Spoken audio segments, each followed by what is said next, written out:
Good time of day to all of you, my friends, here on the Internet Chess Club. This is Grandmaster Alex Yermolinsky. The tournament in YKNZ, Tata Steel. Obviously, we get a daily game of the day service. Good time of day to all of you, my friends, here on the Internet Chess Club. But I think also it could be interesting to take a look at the 5 rounds that so far has been played. And I welcome you all to my show, Whatever Russian Schoolboy Knows Live. Alright guys, show yourself, let's say hello to one another, and move on with your questions, because remind you, this is an interactive live show, and it's not really that well scripted. Obviously I have a lot of games to show you, but all the same, I would like you to send it to a direction you prefer. Just to get you started on this whole thing, I will show the tournament table so far. Okay. So of the top players, there are top positions, obviously Wesley So and Magnus Carlson. Okay, not surprising, right? They're the highest rated players. No, we expect to see Magnus on top, but no, this tournament is not over yet. And it seems to me that it's just gonna be between the two of them. Now, Pavel Ulyanov, it's an interesting subject to talk about, because he got off a very fast start. He had actually 3.5 out of 4, and he lost today with white to Levon Aronian, who up to that point had kept a very low profile in the tournament. So Aronian now with 3 points and Ulyanov with 3.5. But if you look at this table, you will see that the wins that credited to Ulyanov now, they all came from the kind of bottom feeders. And in this tournament, I believe, well, clearly there are guys, you could score points against. Well, it all starts with Luke Van Wille, the veteran of all YKNZ tournaments, playing this probably for the, 20th time. Well, I mean, actually, if you look at his rating now, 26.95, well, it doesn't seem that ridiculous, that he's invited again to play in this tournament. Luke had a very good year in 2016. He not only gained rating points, he played consistently, and he played a lot. Actually more than he played in some of the previous years. But well, all in all, the story of Luke playing in the tournaments in YKNZ actually calls for exactly what's happening now. So it's like better he plays before the tournament, the worse he's gonna play at the actual tournament. It's almost like he always disappoints himself and his fans. Yeah, I'm thinking, no, I don't know, this score is horrible. He only has half point to his credit. And it came against a sort of a fellow outsider, but Adiban today surprised everybody by downing Sergei Karyakin with the black pieces. So now he has 2 points, and maybe he's moving up. Although I don't really expect him to sustain this success. Now Rapport. If you look at the games Rapport lost, well, obviously you saw the game. You saw the game that Rapport lost to Wesley So. It could have been a greatest brilliancy. It was probably analyzed, so I have to be careful not to repeat what you already saw in Game of the Day highlights. And also, a loss to Ulyanov was not really that one-sided. Well, it came early in the tournament. I think it came in round 1. So, well, who knows? Maybe Rapport, being a young player and no stranger to sharp tactical play can somehow, raise himself out of the cellar. But anyway, so that's what it seems now. We have a middle of the tournament where there's a bunch of draws, and then, obviously we're not surprised to see Anish Giri with 5 draws so far. But he's yet to, when switching again to this, he's yet to play any of the bottom guys. So, maybe Giri can make a run for this, but I'm gonna show you some games. It just seems that for Anish, this crisis that started sometime last year, it's been deepening, and I don't think he plays like he believes he can win a game. Okay, examples. Alright, we're gonna look at this. I'm uploading this game to the library. This game against Dmitry Andreikin. This is where we're gonna get started. Now, this was in round 4. So that was the day before yesterday. So Giri starts here with the move e4. Now, Andreikin is sort of a strange bird, right? Obviously, still a young guy, same age as Magnus Carlson and Sergei Karyakin, but keeps very low profile. Not a bad player at all. We remember his second place finish at the World Cup in Tromsø, Norway, and it's 2013. He was actually Russian champion, although not with an impressive score. Came on top in the tiebreak, the massive tie in 2012, and then pretty reasonable showing at the candidates, around 50%. Andreikin ended up, but then we didn't see him for quite a while. And he's absent not only from international tournaments, where you say, okay, it just doesn't get invited. But all the same, you don't see him, at least we didn't see him a whole lot even in tournaments in Russia. I guess some matters, of his private life, the marriage, the birth of a child, it's admirable that a young player, young man, will put his priorities in the right place.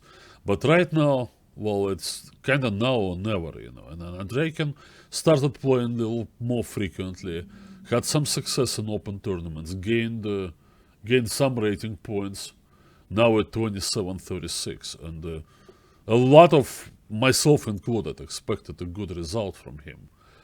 But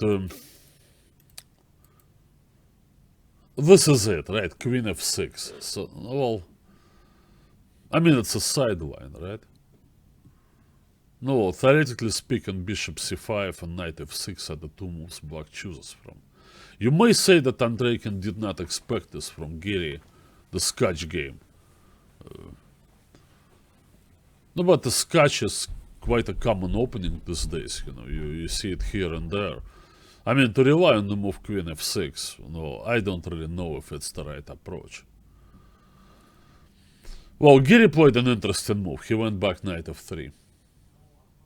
Andreikin's style may be a little dry. He's actually, I agree with you, but that's the kind of position that he gets. It's simply because he's having a hard time getting the game off the ground. Once it gets to tactical positions, I think he's pretty good. But he often enters those situations from position of disadvantage. And that, I think, is direct outcome of his insufficient opening preparation. Now, I read an interview with him, and he said something like, you just have to play good chess, it doesn't matter, rapid or blitz or classical. But then he kind of corrected himself and said, that there are certain openings that you can play in rapid, and for sure in blitz, but for classical they may not just be good enough. No, that's probably true. No, but I understand, when maybe an older player, maybe somebody, I don't know, Kramnik even, right? So Kramnik says, enough is enough, you know, I'm too old, I cannot follow these things, I'll play my own, kind of my own way. But Kramnik's way is good. He may not be following the modern theory, but he always gets positions, particularly with white, where he can push forward and put pressure on his opponents. And with black, Kramnik's always been very solid. But Andreykin somehow, maybe because he's always been kind of an outsider and wasn't really part of this, front line of Russian players who work with coaches and all that, you know. So, well, it's a tall order for him now to catch up, but he's still 26 years old. So, but knight f3, you know, that actually this move is much better than it looks. I mean, the knight's going back, but it underlines the position of the black queen. And now, Andrei can play this. It's the most common, you know. So black wants to play this to force the white pawn to c3. Otherwise, eventually, after white castles, the knight will come out to c3 and to d5. So this, and now just bishop e2. Well, unlike those variations where the knight is on d4 and the bishop is on e3, black really cannot succeed with the move queen g6 because the e file is still, not overloaded. So white would play this move, and then it's obviously a huge problem here for black. Maybe black is lost already. Well, no, maybe not, but it certainly looks very dangerous.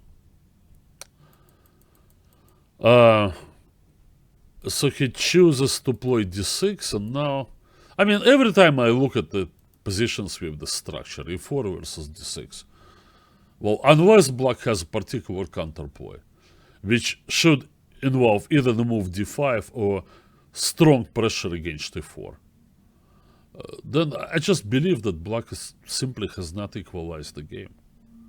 This pawn on e4 just gives white more space. And there is another issue there, that's somewhat awkward position of the queen. Actually, I saw some games where black played h6 earlier to stop bishop g5. But, it also loses time.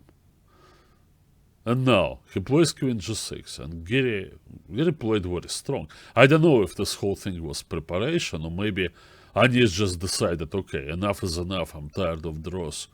You know, I'm gonna play this game for a win.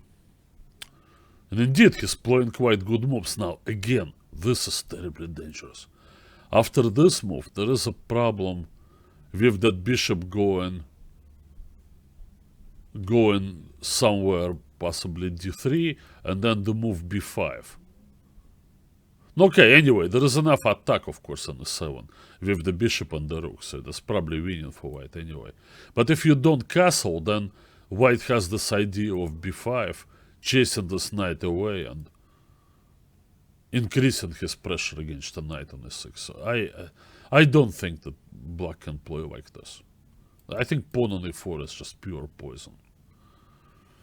So bishop h4 was quite good. Oh, queen h6. You don't play moves like this unless you're unhappy with your prospects. A bishop on h4. So once again, if you castle, comes b5. f6 clearly is not the kind of move we want to play. Now it's impossible to castle. Maybe queen h6 is one of the best options. At least black is trying to play knight g6 and knight f4. But Andreykin's queen is going to be out of play. And Anish plays straightforward, energetic chess. And really at this moment I thought, this is it. Giri is going to win the game.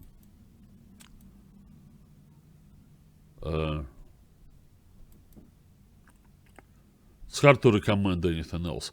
Obviously, black's queen side and the whole pawn structure in the center is about to be destroyed with a simple move knight takes b6. capturing on d6. So now Andreen begins tactical play, which probably should not be sufficient. Now this is an excellent move. Removing that bishop from the attack of the black knight. And knight takes b4, I believe, has to be losing to queen d2. Double attack on the knights. Note that the queen is defended, so there is no knight h3 tricks.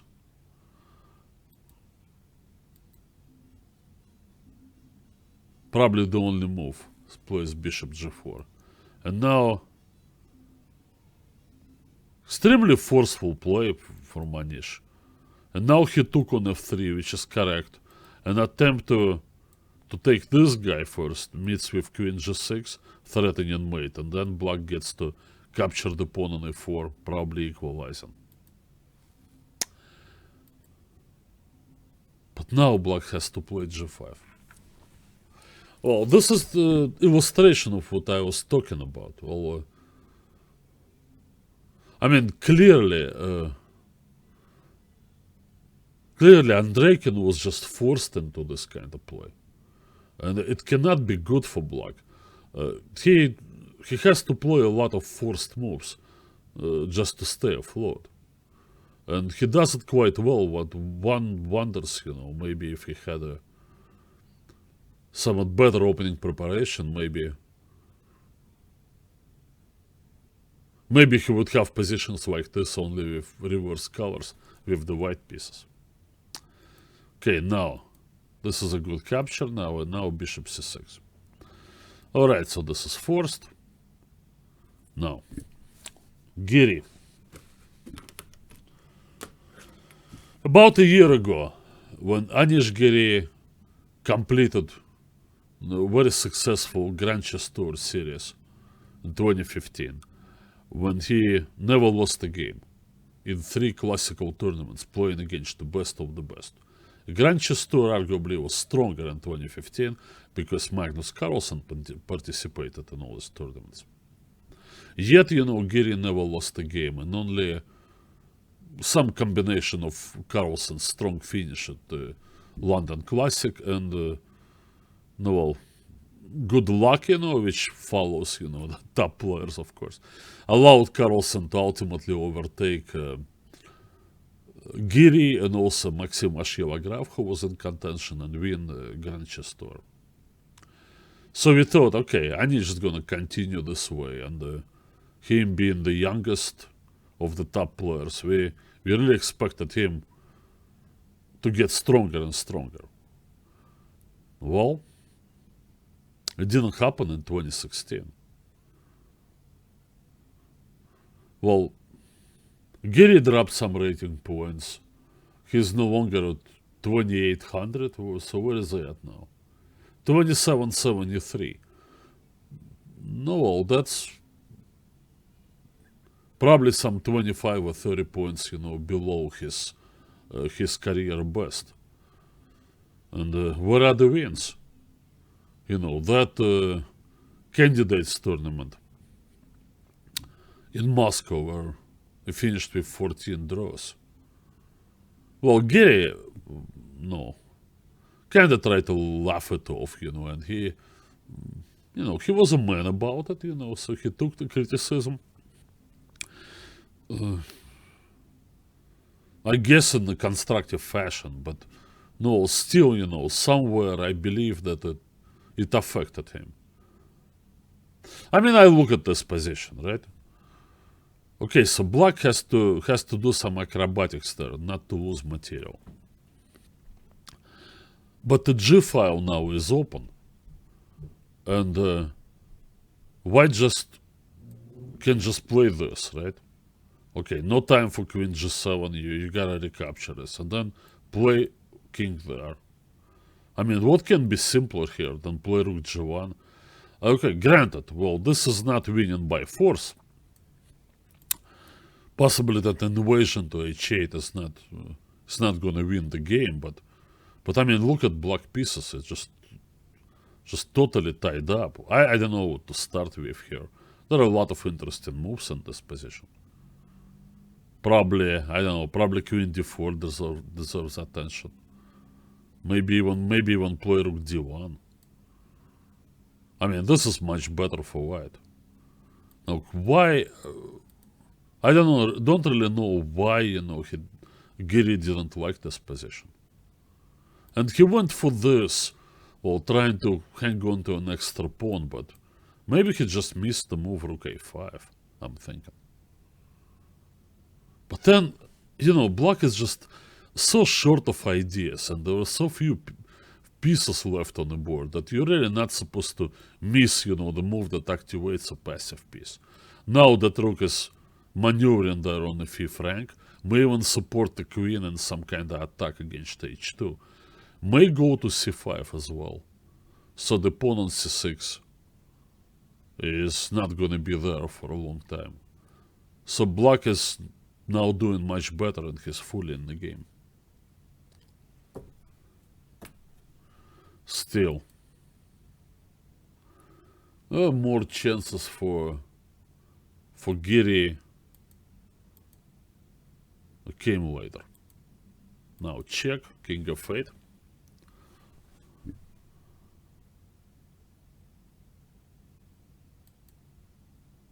And now a5. a5 actually is a nice move. I think, hang on a second, I need to look up my analysis here.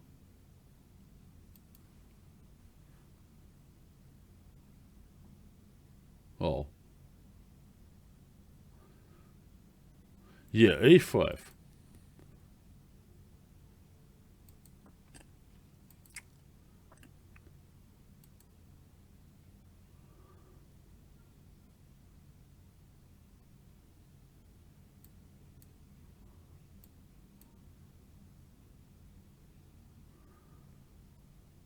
Yeah, 1 second. Well, Giri was actually a little low on time, and Adreen had time to find the move queen h3. That's not so difficult to find. Well, it's making a threat to the pawn on f3. I don't really know why this wasn't played.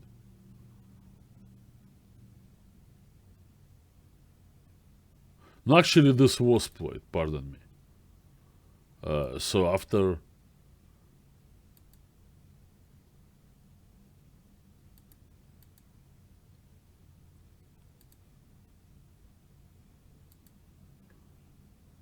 Okay, so they played this series of moves. This is fine.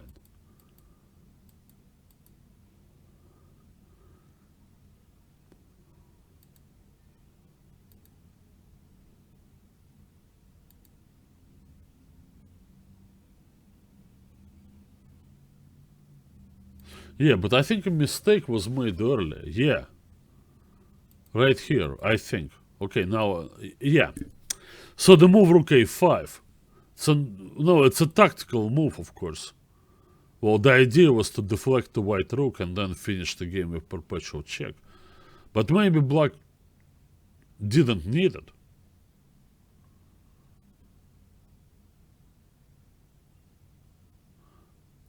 So it's possible that he could have continued with... Okay, now, why aren't we playing rook to g5? Let's figure out. We're not playing that because of check, there, and check. And white has mate in attack.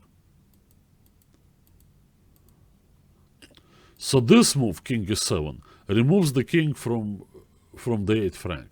And now if white just goes rook check, then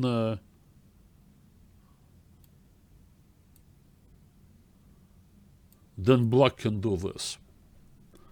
And he's threatening to win the game himself with rook c1. Let's do this. I trade. And now I can do my perpetual.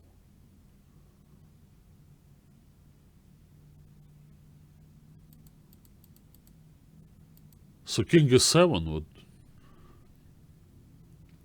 would probably force a draw here.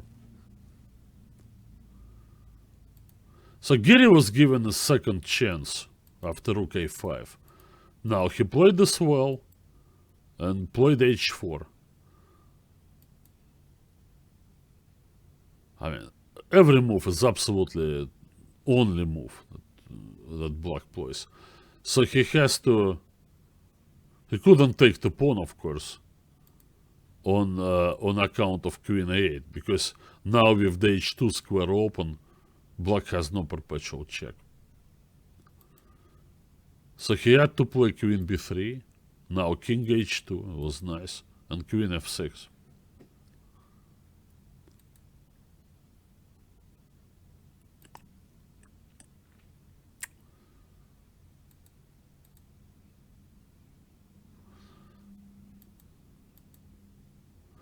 f3. Probably the best move in this position was queen c7. Now, black is still defending, and it's not easy to do. But he has an extra pawn, and he doesn't really care much for losing the pawn on h7. But he has to be careful. He obviously cannot play queen e7 yet on account of mate on h8. Queen c7 was the right move. Andreen makes a mistake, which should have been the end of the game.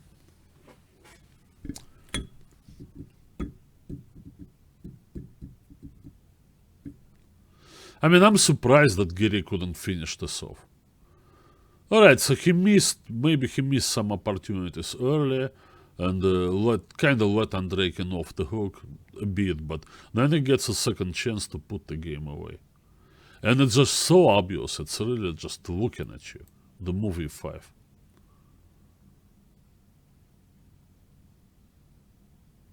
It's just crushing, right? Check, there, takes, everything comes with checks. No queen e6, rook is hanging. There, check again. Now the rook enters the... This has to be winning, you know. Black just doesn't have anything here. He doesn't have any threats. I don't know if it's the best move, by the way.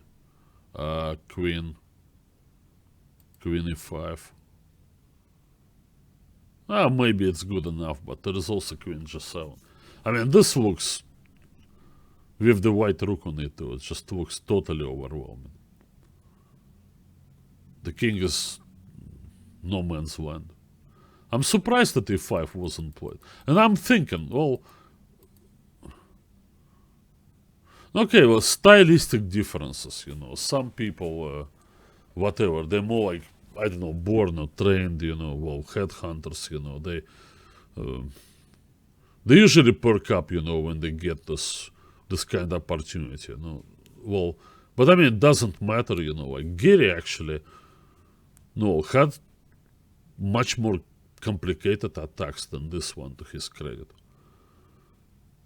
Yet, you know, he was spending time, got real low on time, and didn't play e5. So let's see what happens.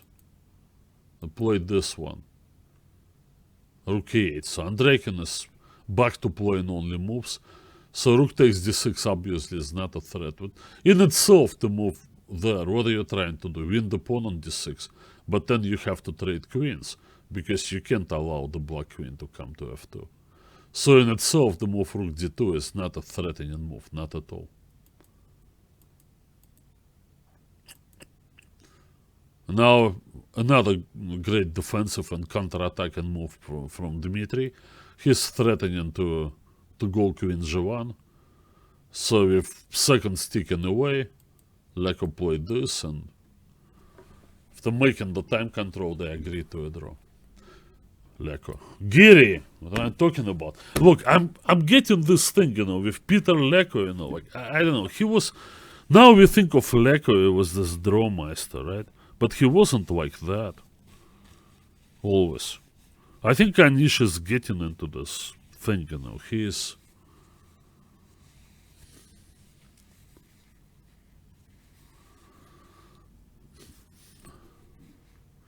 I mean, he's trying, yeah, well, he's playing the Neidorf, you know. He's trying to get sharp positions, but somewhere in the back of his mind, well, he's backing out, you know, somehow. is that fear, or is that, I don't know what it is. Well, we think of Anish maybe as a little brash young man as he was, and opinionated and all this. But I mean, it's fine, you know, like that's what we need in a young chess player. We need confidence. But maybe it's just maybe the reason why Anish, remember his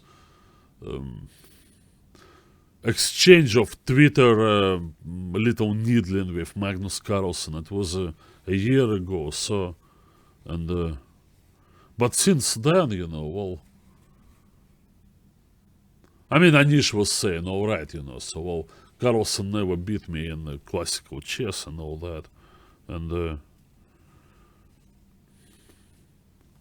but I mean now with his rating is down, you know, and he plays like he just doesn't believe in himself that he is able to win games, not consistently. More open tournaments for a change, indeed, just to get used to winning. Maybe it's the right idea. When you go through this Grand Chess Tour and every opponent is tough and you at best, you know, win, I don't know, 1 out of 5. If you know, mere mortal, and maybe if you Magnus Carlsen, maybe you win 1 out of 3. You simply forget what winning is like. And Anish's desire to calculate everything to the end and his reluctance to play intuitively, even in very promising positions, it's probably born out of just not believing that he can win the game. Or he can win any game. No, he's drawing streaks now. It's another streak of, I don't know, 14 games, all draws. Indeed, you know, he has to go play some open tournaments. Carlson would have won it, but now, why does Carlson win games like this? Why is that we get, I mean, he gets a position and, well, he knows, his opponent knows, and we know, okay, Magnus is gonna win. No, well, just because he wins, and it's contagious. And he's confident and knows his strength. It's the greatest thing about Magnus Carlsen. Even in this tournament so far, alright, people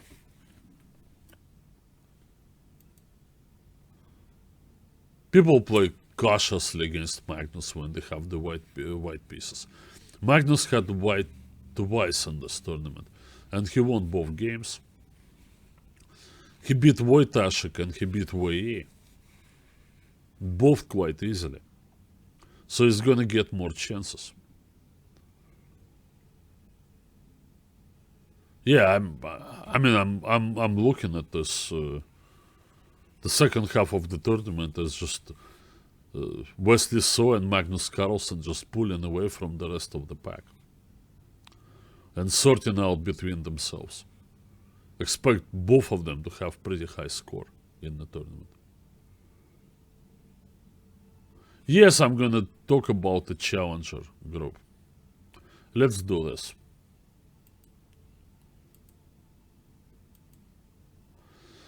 The challenger group actually is very interesting this year. You know, I like the selection of players. There is a lot of young talent. And I like a lot of players who play there. But also the veteran. It's a good tradition there to invite a veteran, and that's Ilya Smirin, right? Experienced, 48 years old. A grandmaster from Israel, formerly of Belarus. I played Ilya quite a few times. And he's just such a sharp tactical player. I mean, this is the end of his game against Gawain Jones.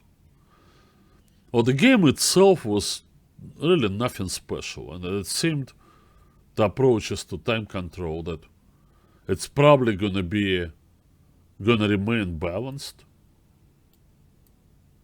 Okay. Even here, right? No, 5 pawns each.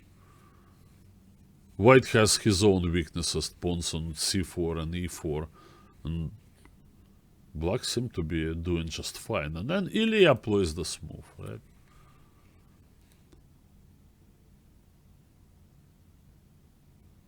No, puts the rook on the 7th.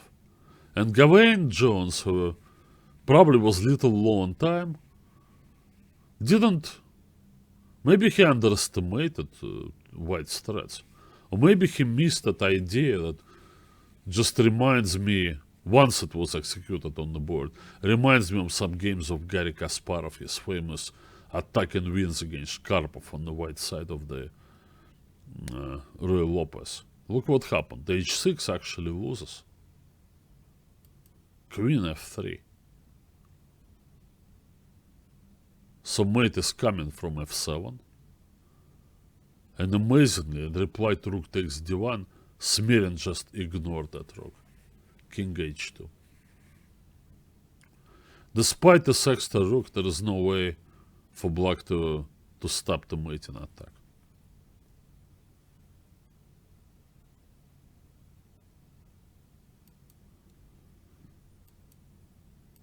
And this is the finish. Deflection you can't take because of the back rank mate. Over there, and a nice finishing touch. Checkmating from d8. Now, right, this whole thing sort of happened accidentally. Well, I realized that. Even after this move rook d7, which is a good move, of course. No, still there was no need for black to play h6. Well, he could have. I mean, the simplest probably would be to take this and then attack the white rook. So then you're threatening to take and bring the defender to the f7 square. So white really cannot make any progress here in this situation. So this looks totally safe. But king h2, look what happened. Well, Kasparov did it, since I remember some games and some analysis that he actually played it, Karpov was queening his pawn in some lines, making a queen there, but the move king h2, it's like last preparation before final assault. It's amazing, right? No, Ilya has always been a good player, and now if he gets a little older, well, he doesn't get to play very often, it does a lot of work.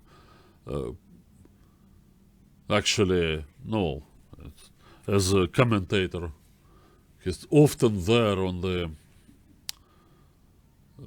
with the Russian broadcasting teams of Sergei Shipov and some others.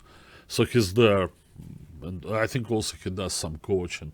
But Ilya, when I follow his broadcast, I listen to him, he's still pretty sharp and he's looking at stuff like this. Well, he's actually among the leaders there in the B tournament. So he's going to be in contention, I believe. It's an important win because Gawain Jones is obviously one of the players, along with Marcus Rager and the American Jeffrey Shong, that probably gonna rack up a lot of wins in that tournament. And of course, big prize is to win that Challenger tournament and to be invited next year to play in the Masters.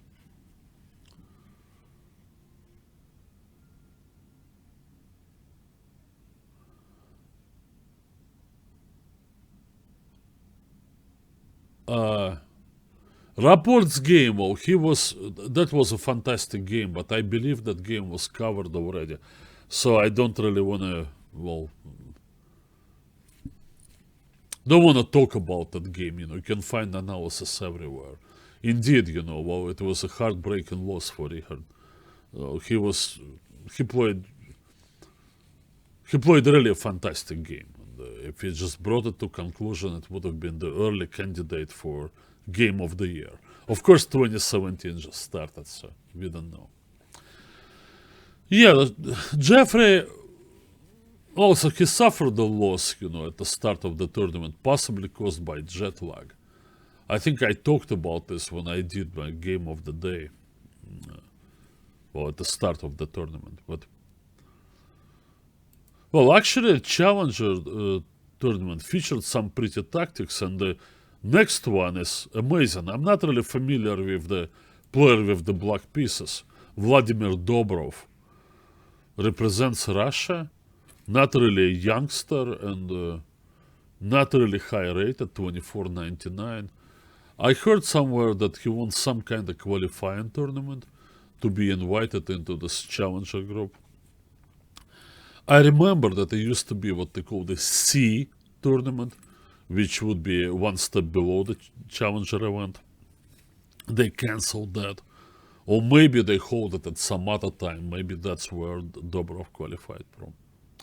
And in this game, he plays local talent, Benjamin Bok, who also about a year ago seemed on his way to becoming next star of Dutch chess.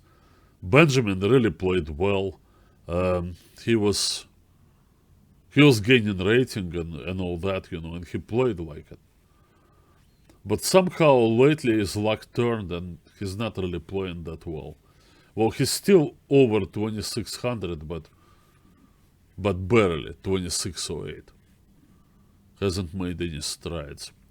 Now, the hottest young talent now in Dutch chess is Jurgen van Forest. He won the Dutch championship. It was interesting. I thought I talked about this already. The Dutch championship took place at the end of summer, last summer, and just before Chess Olympiad. And even if Van Forest won the national championship, Edge and Luc Van Wille, well, they really had a two-man race there. It was too late for them to invite Van Forest on their Olympic team because it already been set. So it's just very strange. And so Van Forest didn't get to play in the Olympiad. Okay, he's young and he'll do it next time. Or many more opportunities. So anyway, Bok kind of like was putting a good game together. So there's some complications there, but he's able to protect his extra pawn. It doesn't seem like much of a pawn there on c2, but it keeps the pawn on d3, and black always has to be on the lookout if white counterattacks and win the d4 pawn. In the meantime, black doesn't really have any counterplay in sense of passed pawns. The f6 pawn is far behind. And when white played b5 here, I really thought that this game is going to be over in a few moves. Well, indeed it was. Just not the way I expected. Yeah, Rager, we come into to Marcus Rager after this game. So, well, Dobrov plays this move.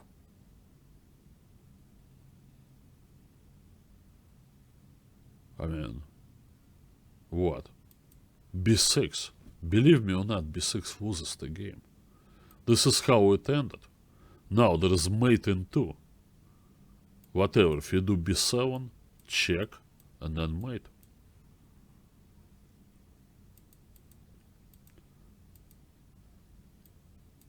So Bok played that, and then came rook f2. Well, mate. Or if you pin, then once again you get mated on the 4th. So rook there was played, but it's the same mate. Amazing! Rook h8. Well, truth to tell, white had to kind of slow down a little bit here and figure out what this rook h8 is about.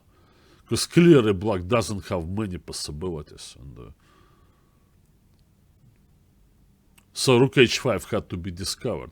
And once you discover what the threat is, then you find the solution. This was the solution. Do the same thing, but now after rook f2, just pin the mating pawn. So rook g5, as long as white keeps the rook on e4, you can just grab this pawn for nothing. So, and this move, of course, helps the white king to escape. Black cannot unpin the f-pawn by moving the king away because his own rook is under attack of the white king. So not only b6 was not a winning move, which b takes a6 would have been, it also happened to be a losing move.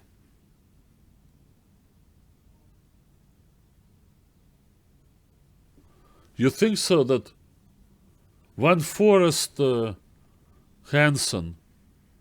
No, I think when Forrest is playing reasonable chess. Maybe he didn't have this best games yet, but I believe he's gonna compete. He's gonna contend for the rest of the tournament.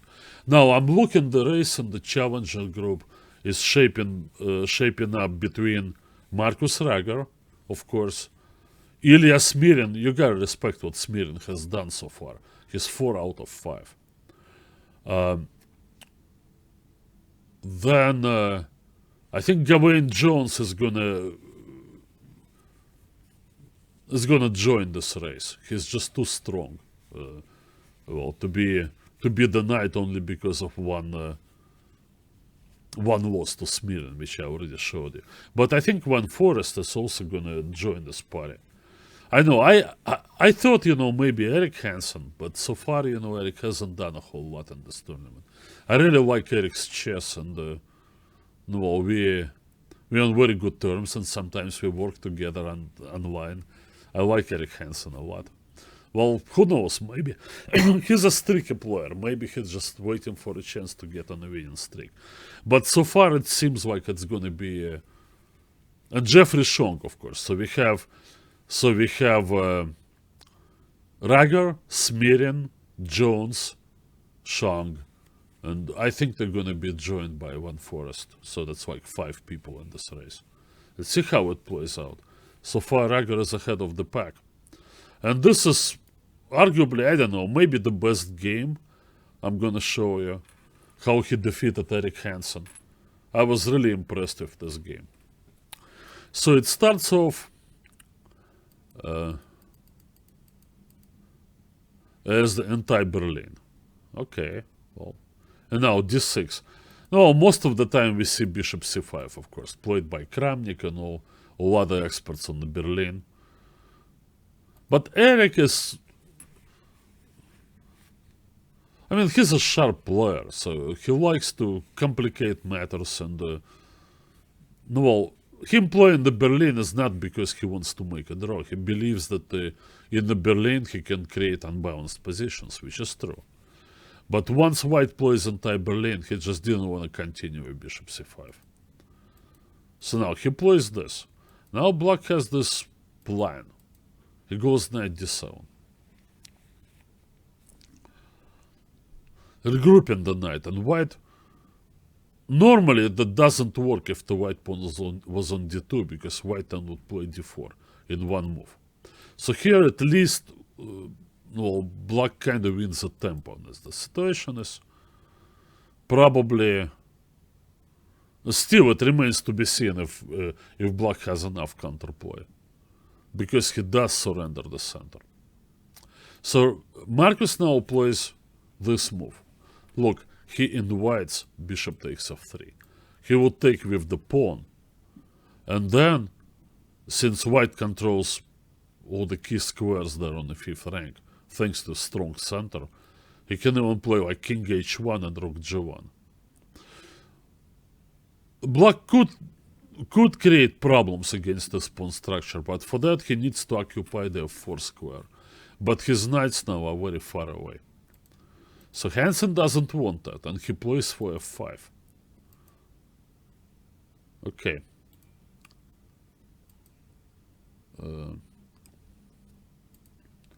Once again, I'll take a look at some of...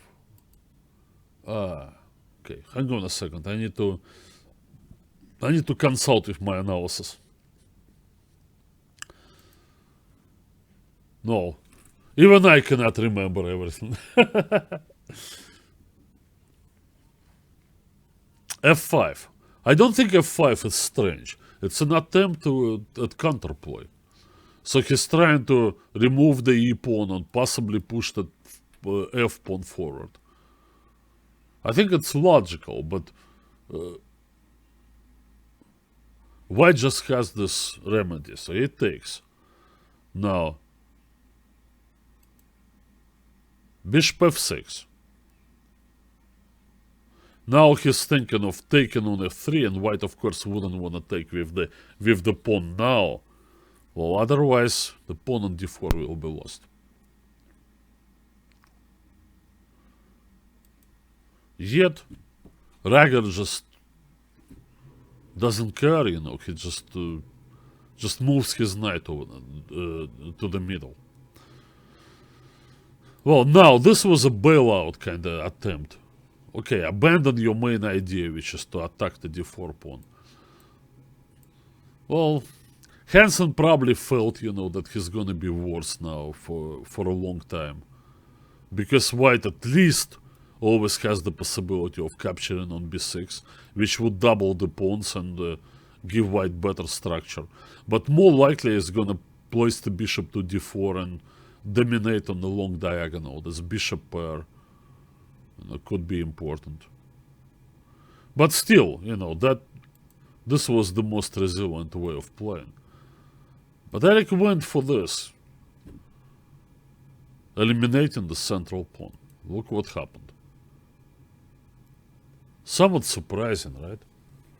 White actually invites opposite color bishops, and it's a good illustration how attacking chances, if you can find some, how they're gonna be further enhanced by the presence of opposite color bishops. It's really a monster on b3, I totally agree with you. But he starts with this guy. And always bring all your pieces into play. Now, I thought, maybe bishop f6 was the way to go, because, well, it keeps the king somewhat safer, but then white, of course, has this move, knight c5.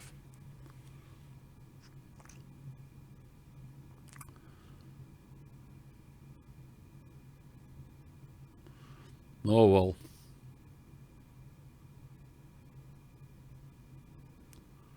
Unpleasant, to say the least.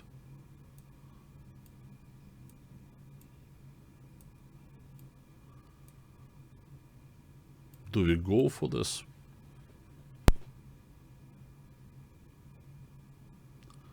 Tough call, right? Probably black's compensation is not sufficient. Well, queen is a queen. So Hansen goes c5. He wants to use the d4 bishop to block white's play on the d file. But then comes this.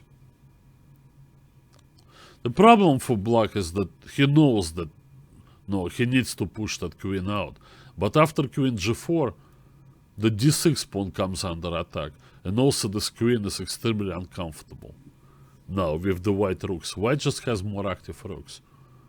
And, of course, if you go here, then white continues with knight g5, and there comes e6 and f7. So Eric played h6, and then queen g6.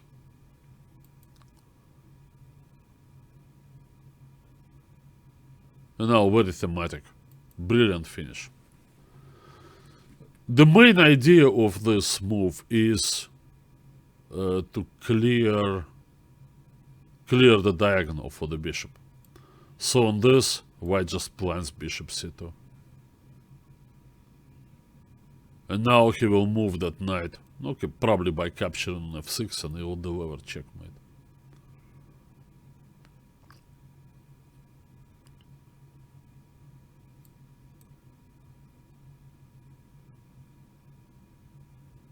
Now, one way or another, I can take on c5.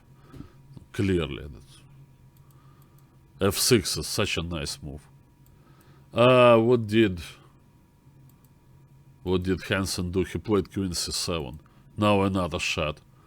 That's line clearance to come to e7. On h takes, rook e7 wins. Excellent play by Marcus Rager. Now, quietly in his own way, he came to this tournament rated 2697.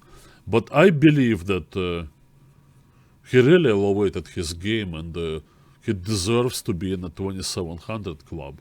And obviously, he is already at over 2700 in the live rating list. And if he continues with this tournament the way he started, well, he's gonna gain more rating points. So, well, good news. When was the last time we had a really strong player from Austria? Tell me.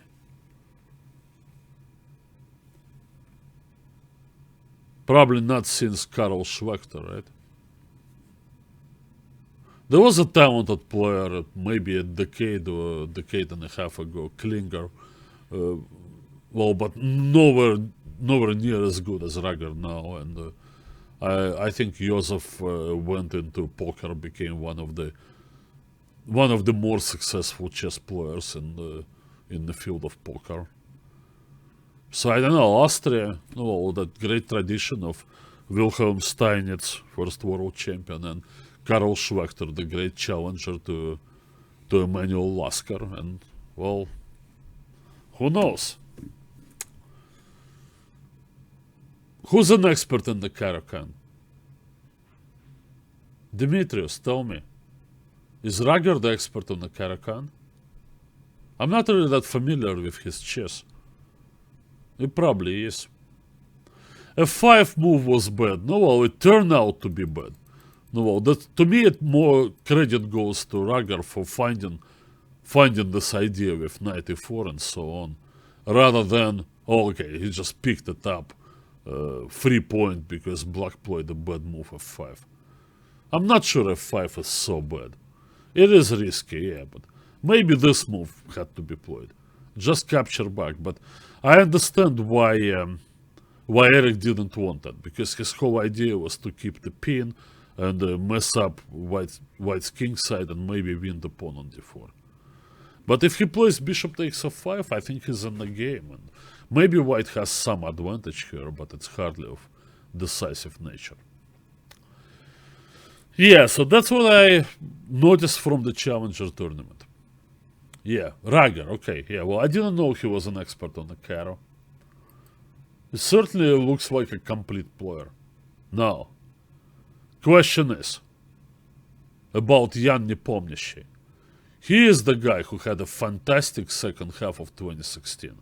He gained so many rating points. He was the motor for the Russian Olympic team, won first 7 games in the Olympiad, won Tal Memorial. No, just played well and deservingly earned his invitations not only to this tournament Tata Steel, but also to Grand Chess Tour, because they calculated this new universal rating, and because of Nepomniachtchi's expertise in Rapid and Blitz, his combined rating was even higher than his classical rating, and he made the Grand Chess Tour lineup. So we expect him to be a contender there, because they're going to actually have 3 events of combination of Rapid and Blitz. Well, obviously Magnus Carlson, I think, is going to be a full-fledged participant of that series, so he is the favorite, but along with Nakamura and others, that's going to be Nepomniachtchi. But what about this tournament? I look at the cross table. Where is Nepomniachtchi? 11th place, 1 loss and no wins to his credit. How is that possible? I tell you how it's possible. He had totally unnecessary loss in, I think there was round 3.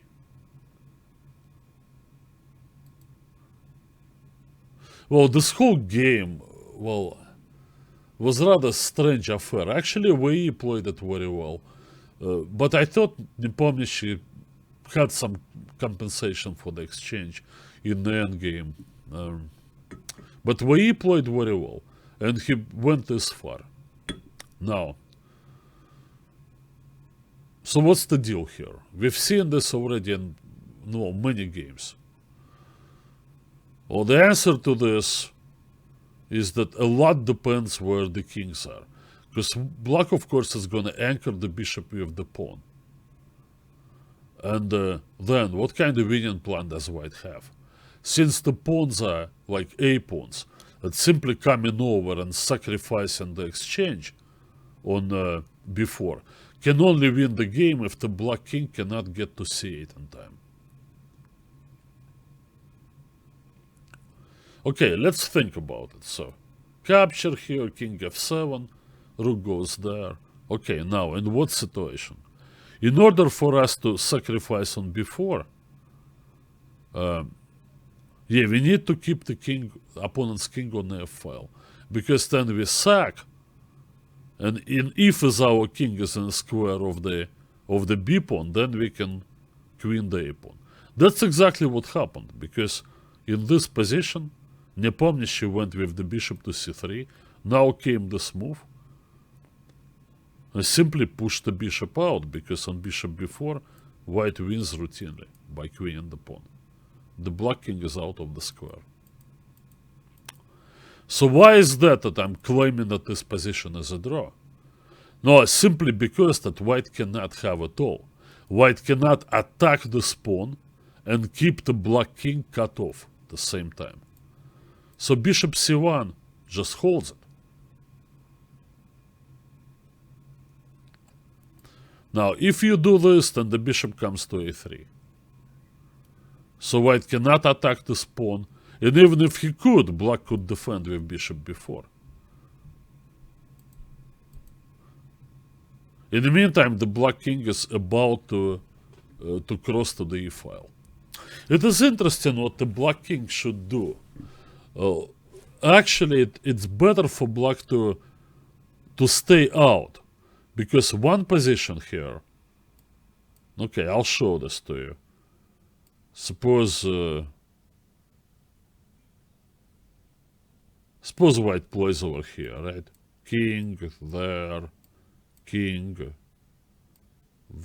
bishop d2. No, I can't play bishop d2, pardon me. King c7, right?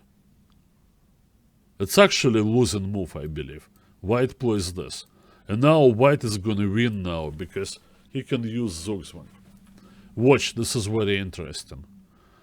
So, in reply to this, he's going to play a waiting move. You put the bishop over there on b4. Everything's protected. And now, Zugzwang 1. Well, the diagonal is a bit short. It's a bit short here. You don't have d2, you don't have e1. Now, bishop c3 also you don't have because of the pin. So, like it or not, you have to yield space with the king. So you do this. It comes this check. Now, white makes next step forward. Now, does this, threatens mate. You gotta come out. And then this is played again. And that's your Zugzwang 2, and that's really deadly. Since you can't move your king anymore because of mate, no, and you can't move the bishop to c3 because of the same thing, rook c1, then you have to move the bishop away, and then you lose the pawn on a5, and you lose the game.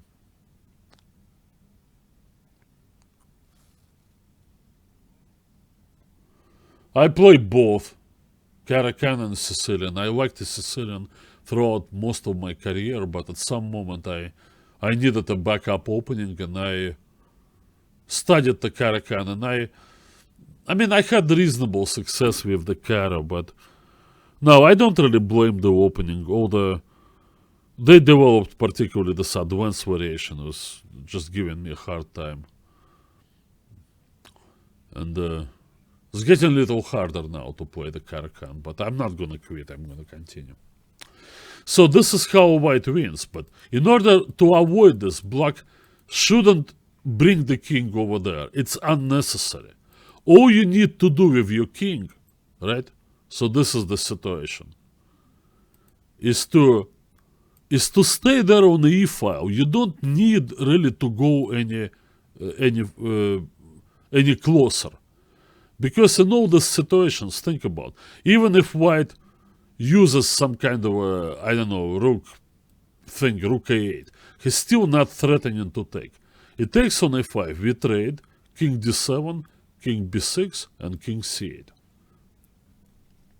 Now, moreover, now when white applies this strategy, right?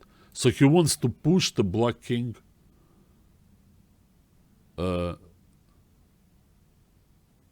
farther away.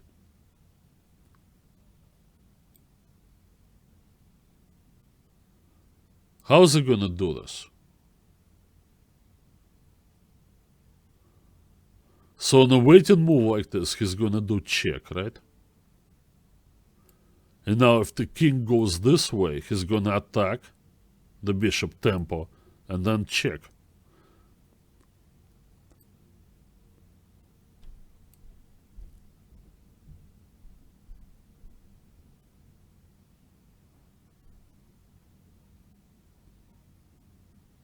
Now the situation is becoming king f6 he has to play. Situation is becoming more dangerous because now if white goes with the king and then he goes rook a8, well, he'll be threatening to sacrifice, but black can get into the safety zone. But what's important for black in this situation is not to allow white to come rook e5. If you play this move king f7, you lose, because he's going to do this and then sacrifice next. Because you can't cross back into the safety zone. But you keep your king over there. Now, well, as I mentioned before, white cannot get to the fifth and keep the king cut off at the same time. An attempt to continue with this procedure, like, for example, like this, it fails. Because if you look at this, white needs the king on d7. Then he'll have a tempo on the bishop again, and another check. Now, if the black king is forced to the g file, and let alone this edge of the board, the h file, white will probably win the game. But the question to you is, how exactly are you going to put your king on d7? You can't cross the d6 square.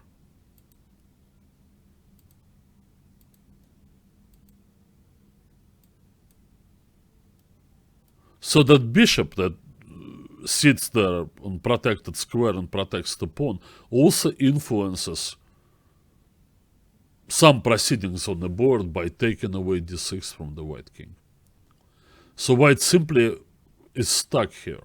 So this is as far as he can push the black king away.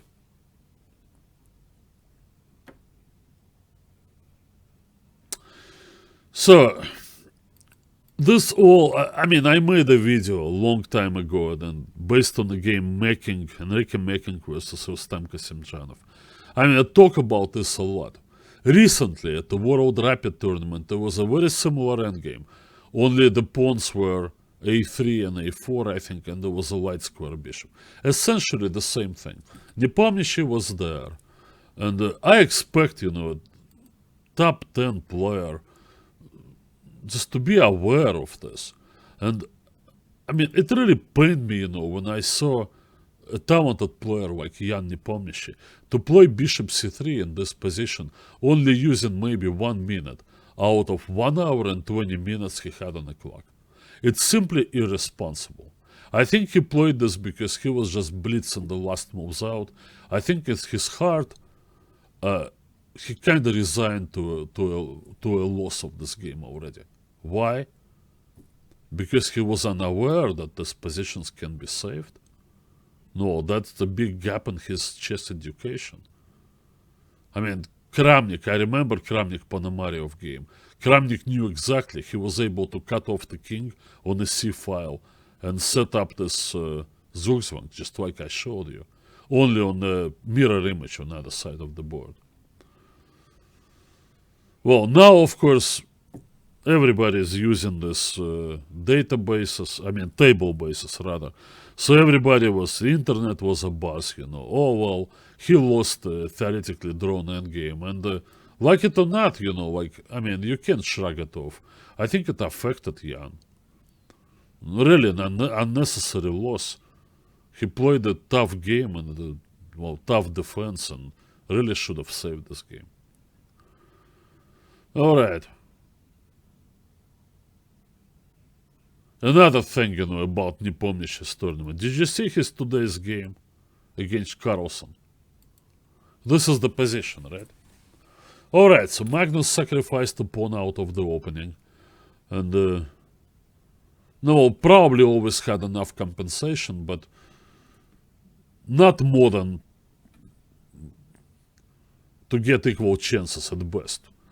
And it went this far. Now, there is this attack against the b4 pawn. So what do you do here, guys? Yeah, Adreen used the French today to defeat Karyakin.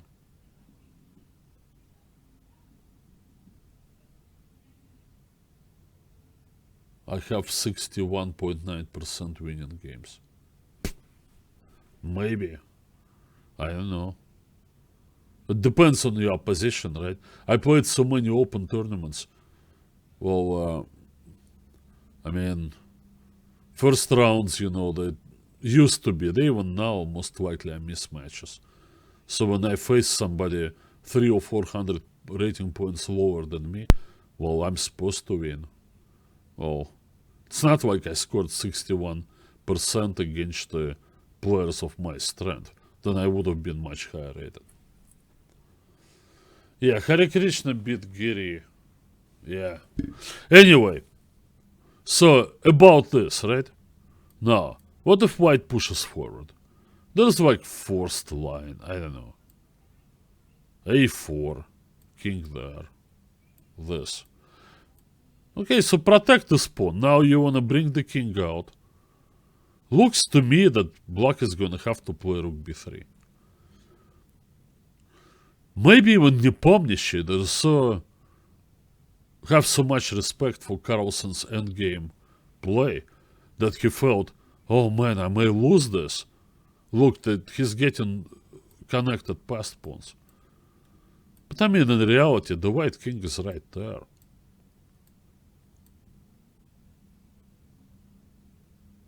Actually, white is about to approach with the king, and if he wins one of the pawns, the b3 pawn, retains the a pawn on the board, he's gonna have huge winning chances. I bet Magnus would have to play this. Okay, so we play this line out. Now rook takes b2, and white just wants to grab the pawn on c5 and have the theoretical advantage of 4 against 3. Alright, granted, I know it's a theoretical draw. But even Kasparov lost once to Jeroen Piquet. Can you really imagine like Magnus Carlson with the white pieces not going for this whole thing when he knows he has 4 against 3 in his sides? This is absolutely like a forced line practically. I mean, what? Okay, hang on. Maybe there was one alternative. Oh yeah. So I take here c4. c4 is actually not. Okay, you can still do this, but the pawn's about to fall, so you must do this, and there it goes. 4 against 3 again.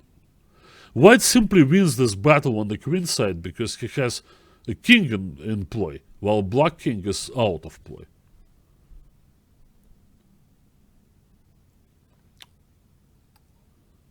Instead, Jan plays king f1 and offers a draw. I mean, seriously, you have to play it out, well, Carlson or not. Is that some kind of confidence crisis? Jan is known to be a player who plays much better when he's happy, when he's in good mood. Most of us are like this. But sometimes you have to overcome adversity. Not every tournament you're going to start with 7 straight wins, like he started in Olympiad. And I think this loss to Wei affected him much deeper.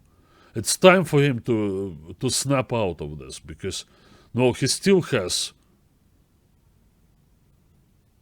8 games to go, right? And he has the games still against Van Willy and Rapport, whatever, Radiban, like Wojtaszek. No, Wojtaszek he already drew. But anyway, it doesn't matter, He can, Nepomniachtchi is Nepomniachtchi. He can beat anybody. And, time for him to snap out of this funk, and finish strong. Otherwise, people will be questioning why is he even there with Grand Chess Tour if he cannot get over 50% at Tata Steel.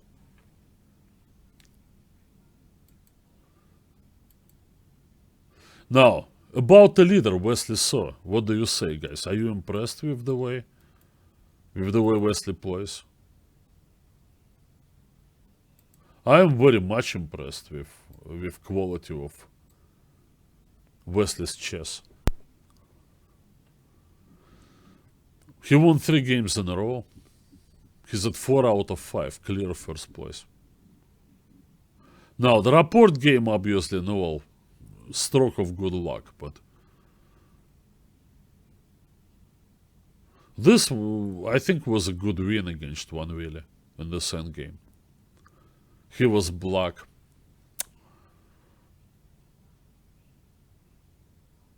Van Willy played d5. I mean, it's typical move for Luke.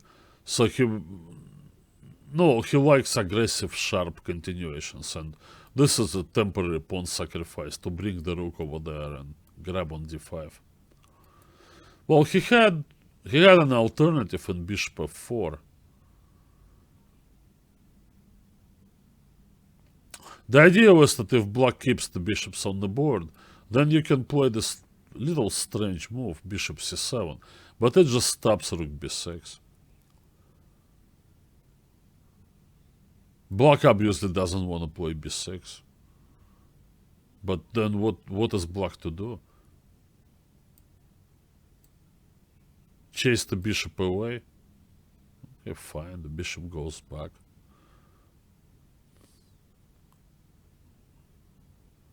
I think it was possible. I don't know if it was the best move, but no, he played d5. Now it became interesting. One thing about Wesley that he's not afraid of ghosts. If he calculates something, and if he sees that variations work out in his favor, he's not going to be denied. He's just going to go for it regardless of how dangerous it looks. And here he just took on b3.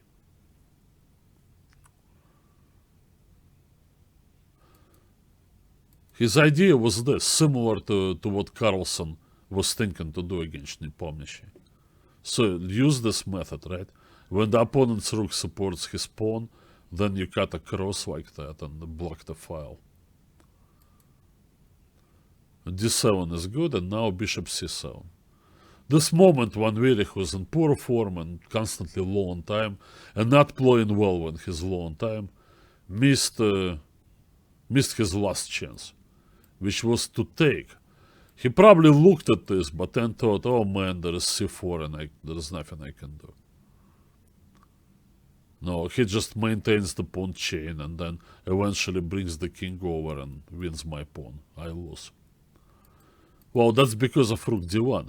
If he did this, hitting the pawn on c5, he would be able to come around the d pawn in a much better way. So black is unable to play c4, and now white is going to grab the pawn on d3, and well, if anything, he's the happy one now, right?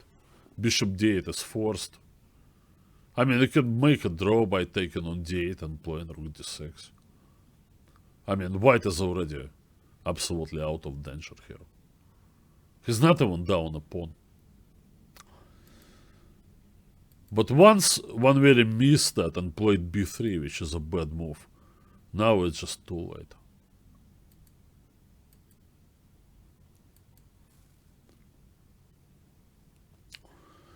Well, I played more than once against Van Willy, and once he crushed me very badly. We played a lot of games to a draw. I don't think I ever beat Van Willy. I came close once, but well, he came also pretty close in some other games. All in all, well, I think Luke has advantage in our face-to-face encounters by minimal score and in general by positions. Yeah.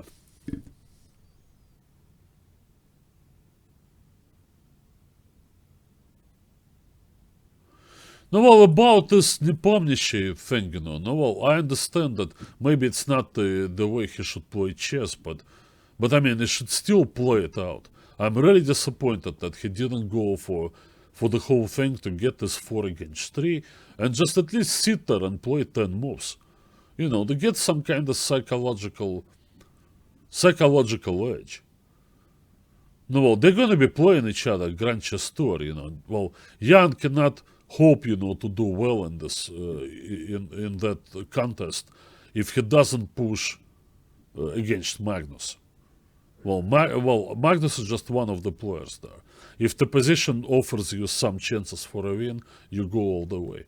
So this is what he has to do. Wesley So for sure would have played to the end. But Wesley already has confidence. Okay, so all this, the d7 pawn is eliminated. And Van Willy is still in time trouble, but this, bishop c5, a3.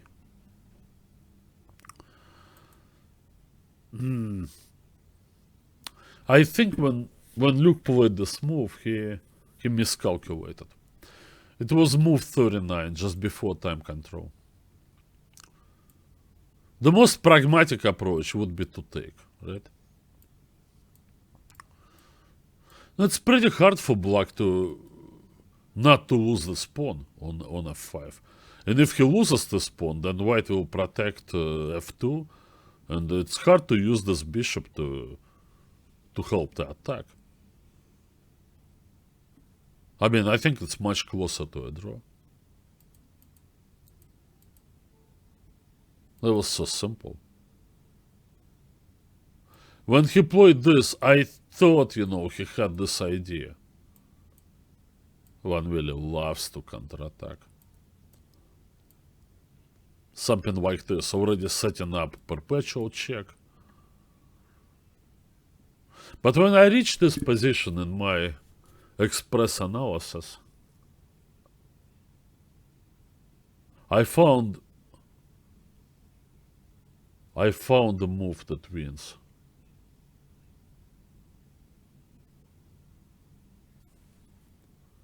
This one, the classic interference, just blocking that rook from reaching g6. Queen. Yeah, that should do it.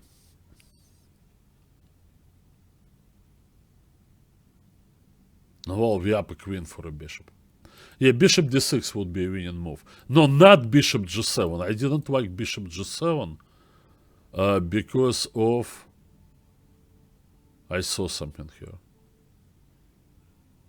Why is that I didn't like bishop g7? Somebody tell me.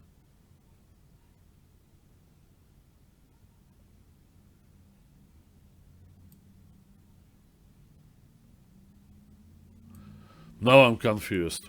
But I thought bishop g6 was winning. Maybe the bishop g7 also wins. So anyway, yeah, you're probably right. So anyway, this whole end of the game was strange. Clearly, you know, that the best white could do is to give up the bishop and try to get a couple of pawns. Maybe he would still be able to hold a draw. But this is how Wesley plays. He doesn't bother himself with overthinking. He plays logically and he pushes forward and he believes in himself, and good things happen to players like this. I'm really surprised how well Wesley is doing. I thought, you know, he's going to have a letdown after a very successful second half of last year. but he's not. He's given no indication that he would let up. No, he just continues playing with a lot of confidence and threatening to catch Caruana for number 2 position. And now I just watching him play in this tournament. I expect him to rack up more wins in this tournament. Well, he was. Okay, the rapport game I understand, but no, it was really a very special game by Richard. I'm beginning to think that maybe Wesley is getting into this kind of territory that it's simply too difficult to beat him by playing simple chess. You really have to create something extra. It's almost like how to beat Magnus Carlson.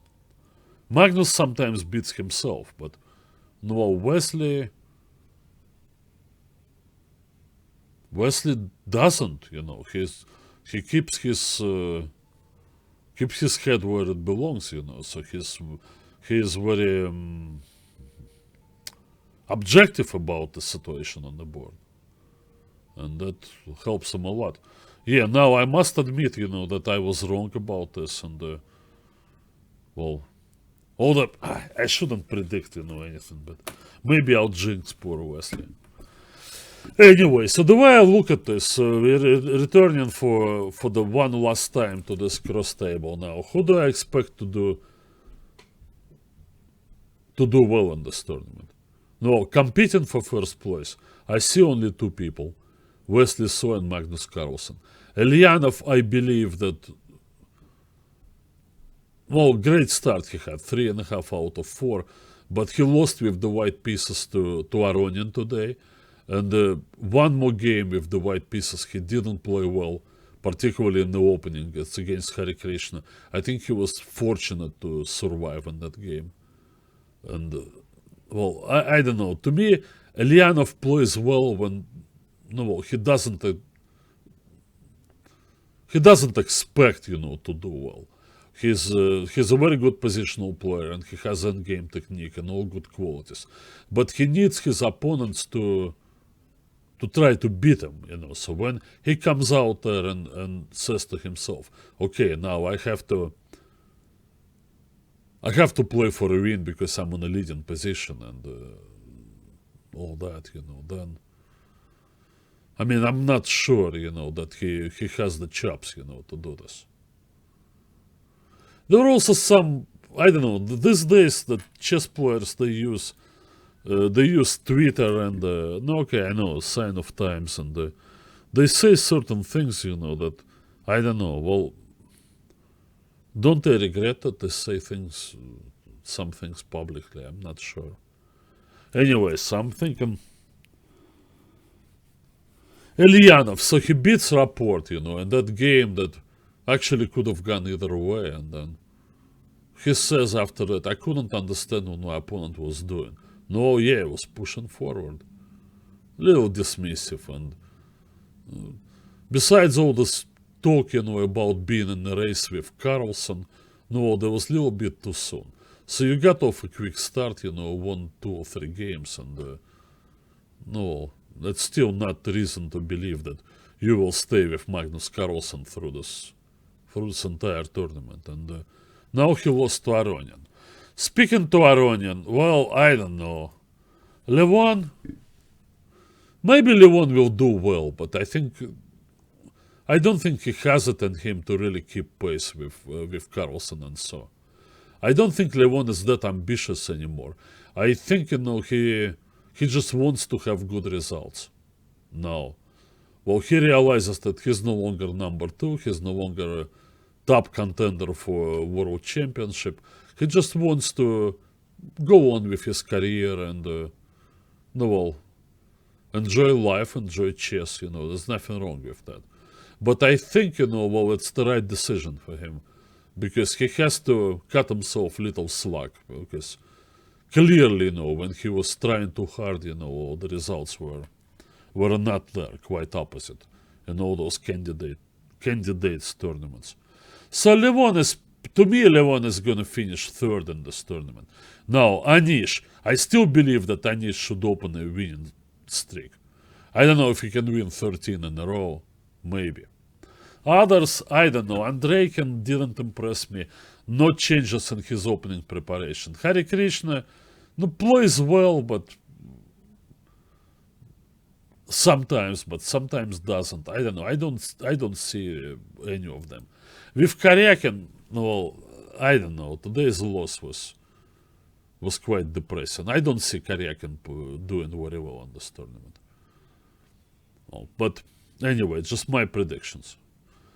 So I expect a fight for first place between So and Carlson. Aronian probably finishing third comfortably, possibly a little challenged by Giri. Well, the rest of the guys, I think if they finish +1, that would be good result for them. Speaking of good result, one of the tweets, that shocked me when Elyanov said, +3 in this tournament would be my normal result. Oh, excuse me, you rated 27.55, alright? The average rating of this tournament is 27.51. You projected to score 50%, and you think your +3 score is normal? Alright, let me recalculate this. If your expected result there is +3, which is 8 out of 13. So what is this percentage-wise? Let me do a little math in my head. It's about 60%. Now, that means that in reality, your rating is... Who has the +3 expected result here? Only Magnus Carlson. So in a way, that's what Elyanov is saying when he says +3 would be my normal result. So he considers himself equal to Magnus Carlson. Based on what grounds, I have no idea. Well, besides chess, it has this cruel habit, of cutting you down in size. Every time you open your mouth too wide. Happened to me many times, by the way. Yes, Giri will win one game. And more than one game. I believe that Anish will be there competing for third place, in my opinion. I don't know, enough predictions. Okay, out of the cellar, I think I want Rapport. He's a nice guy. I met him in China. I like him. And he plays interesting chess. I really don't want him to languish there in -2. I want him to win some games. Alright, basically I said everything I had to say. Thank you guys for staying with me.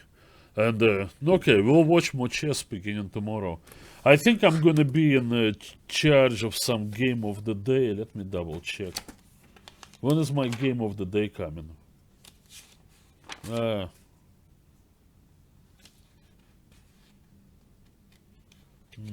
not anytime soon.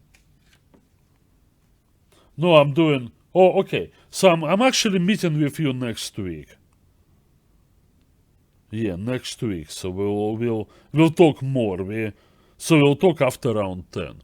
So by that time the tournament will be on final stretch, and we'll discuss more. So the next show is a week from today, and it's gonna be highlights of rounds 6 through 10. Thank you very much, guys, and see you next time, whatever Russian Schoolboy knows.